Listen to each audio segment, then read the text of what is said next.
তার বাহির দিকে মুনাফিকেরা কষ্ট আর কষ্ট, ইমানদারেরা ভিতর দিকে।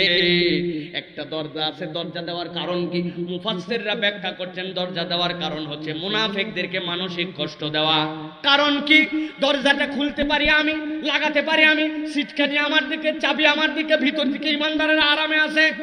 আর ওই পর্দার বৈশিষ্ট্য, এপার থেকে ওপার দেখা যায়, এপার থেকে ওপার শোনা যায়, তারা দেখতেছে ভিতরে তারা ভিআইপি আরাম। চাইলে দরজা খুলতে পারে, কিন্তু ইমানদাররা তো খোলে না। এর কারণ কি? এর কারণ মুনাফিকরা যত না বাস্তবিকভাবে আমাদের ক্ষতি করতে পারছে, তার থেকে বেশি প্রত্যেকটা পরিবেশে ইমানদারদেরকে তারা মনস্তাত্ত্বিক কষ্ট বেশি দিছে।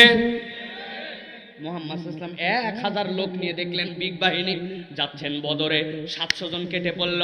নবীজির বিজয় ঠেকাতে পারে নাই, কিন্তু আল্লাহ নবী এমন কাঁদা কাঁদছেন, সহিহ বুখারীর হাদিসের মধ্যে আসছে, নবীজির দাড়ি মোবারক ভিজে মাটি পর্যন্ত ভিজে যাওয়ার উপক্রম, এত কষ্ট মানসিকভাবে পাইছেন।